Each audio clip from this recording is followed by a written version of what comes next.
Hey there, comic book fans. I am back from the comic shop again this week. And I got, 6 new comics. I got 5 off the pull list and 1 I picked off the wall. Plus, I got a graphic novel for you. First, let's show you the museum top of my printer comic. I got this one to look at its cover. Defenders number 12. I just pulled this. I was looking for a cover. Like I said, I keep them on top of my printer all week, and I can just pick up one cover and look at it. And, Zemu the Titan there versus the Hulk. So this is the sort of... I've been pulling them, rather than from my bought only for the cover section, I've been pulling them out of my main collection just to see some of them. I keep this around for a week and look at the cover, and it's just good to look at. Let me show you that graphic novel. What is it? Last year in 2019, I did a taking a look video on the originals by Dave Gibbons, which is, I've always liked this. One of my favorite graphic novels. Came out from Vertigo in 2005, I think it was. And then I saw on Earl Grey's channel, he was showing off some of 2004, that looks like. Where did I leave my glasses? On Earl Grey's channel, he showed off a bigger version of this. I was like, I didn't know they put, because this one's small. I didn't know they put out a bigger version. So there you go. You can see the 2 different sizes. I went to Amazon. I said, let's see what the price is on Amazon. It was about $20 on Amazon. So it's like, let's check eBay. And sure enough, they found a used bookstore on eBay that had this version of the originals for $4 plus $3 shipping. I paid $7 for this. The original price is $30. But it's just, like I said, I've always liked this story. The writing's solid, but it's really the art and design and visual storytelling and layout of this stuff. Like I said, go look up the originals on my on my channel. You can see me looking at the little one, at least. I can't. So I look forward to looking at this big... I think this came out in 2018, too. Look, I didn't even know it came out from Dark Horse and Berger Books. Karen Berger was the editor on the original, so I guess she wanted to put out a new version, too. The Essential Edition.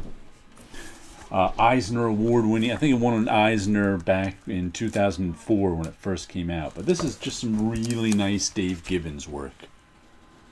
And I'm glad to see it in this big size. All right, so what else did I get this week? Oh, it looks like I picked up this DC pamphlet of their stuff they have coming out. Future State. Whoops, goes that way. All the little covers caught my eye, so I said, I'll give this a look sometime. We'll see what's going on with it. And then, what did I pull off the shelf? Is a heavy metal comic called Tarna. And it was just the art and colors in this that caught my eye. Who does this? Phillips, Zurcher, Dillon, Colleen, and Ward. Written by Stephanie Phillips. Illustrated by Patrick Zurcher. Colors by Jessica Colleen. Lettered by Marshall Dillon. Cover by Christian Ward. And I just flipped it open, and I liked the artwork. And there was just some nice bright colors in here. There we go. There's some nice bright colors. I have no idea what it is. Tarna, the last of the Tarakians' adventure, continues in issue 2. Like I said, I've available at your favorite comic book shop on January 13th. I have no idea if it's any good or not, but the artwork is nice. I mean, I flipped through it, and I know the name Patrick Zurcher, the artist, but I don't know where from. So, but liked that. Hopefully it'll read well. Then I got Herman, which is another Cerebus in Hell.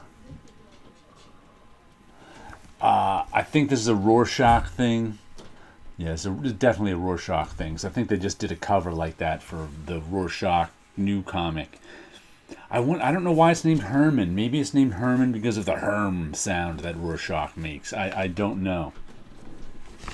But it's, the usual Dave Sim comic strips. Oh, looks like we got some some Rorschach stuff going on in this one, and usually the cover parody fits the theme of whatever the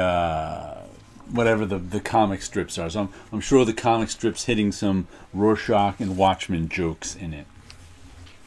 And what else do we have? Usagi Yojimbo, Wanderer's Road #2. This is the reprints from the 80s Usagi, newly with color in them. You know, I have the original black and white issues, but I'm into picking up the color ones too. So, like I said, this is, and I haven't read these stories since the 80s, so they're practically brand new to me. I'll enjoy that. I also have these in the somewhere back here is the big hard. Oh, I think that's it right there. Where is it? Let me see if I can get my hand. Ooh, those blue books right there. That's the hardcover of the Fantagraphics Usagi stuff. So I'm sure those stories are in that one. Then we've got Norse Mythology #4. I really enjoyed issue #3 of this. Who was it? Was it this? Neil Gaiman, P. Craig Russell. Peter Kowalski is doing the art, and he did the art on the last one too. Very much like P. Craig Russell's stuff. He's doing sort of a similar style, and it was just I really enjoyed last issue's story of the gods, and they're making this bet with a builder who wants to build a wall around their city, and Loki's getting himself into trouble, and also, you know, and it's actually that one is actually continued into this one too, because sometimes they're telling little stories, sometimes they're telling big stories of the gods. So really enjoyed that. I look forward to enjoying this issue too. Then what do we got here? It's Monstrous Talk Stories, 2 of 2. This is a little they wanted to put out a couple of issues during their hiatus. So it's still Marjorie Liu and Sana Takeda, but they're just filling us in on some of the backstory of some of their characters. It's you know, just like Monstrous, except it's backstory. It's you know, stories from not the current storyline, which has been going on for, I don't know, 30 issues now, something like 25 or 30 issues they're in between. And the first issue was good. I mean, it's the same creators. Of course, it's going to be as good as Monstrous.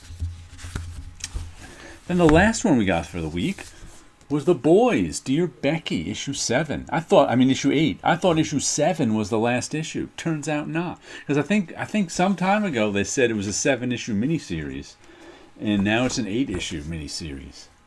And I can finally tell you what this series is about, because you really didn't know. I enjoyed the early issues, but didn't see a point to them. And now I know the point to it is they're showing you, because there's a lot of flashback, because this takes place 10 years after The Boys happened. And this is all about how the Butcher kind of became, I don't know how you'd put it, corrupted.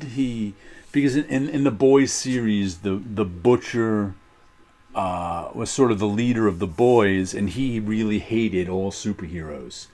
And he really wanted to put an end to them because one of them, maybe in the Homelander, I don't even remember, killed his wife.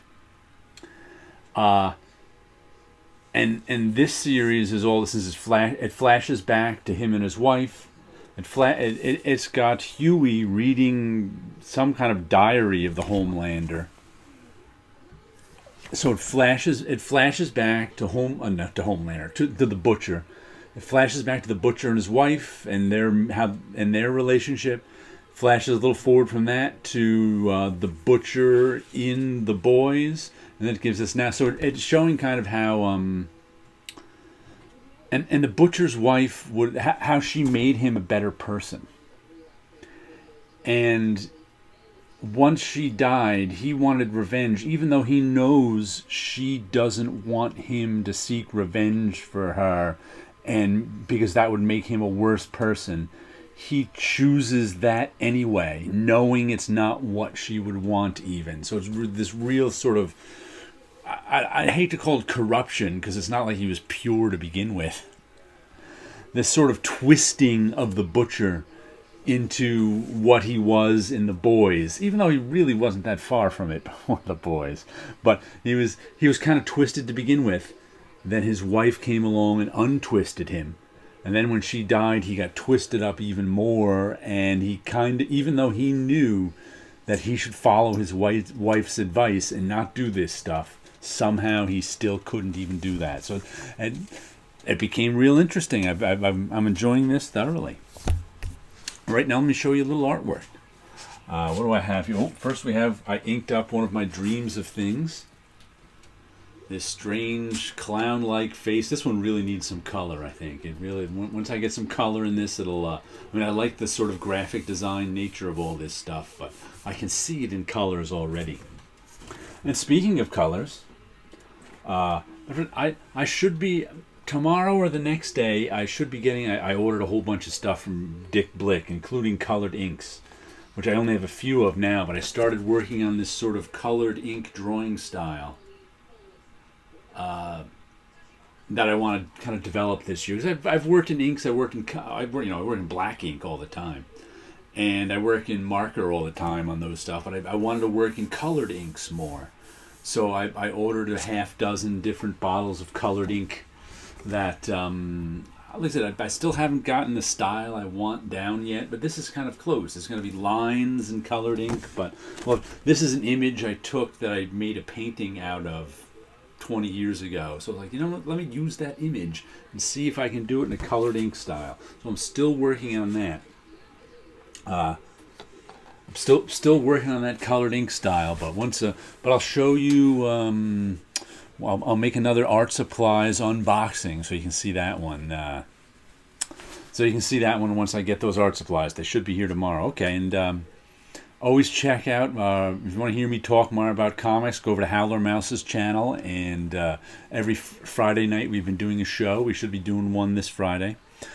Okay, you saw some art, you saw some comics. You guys have a good week out there.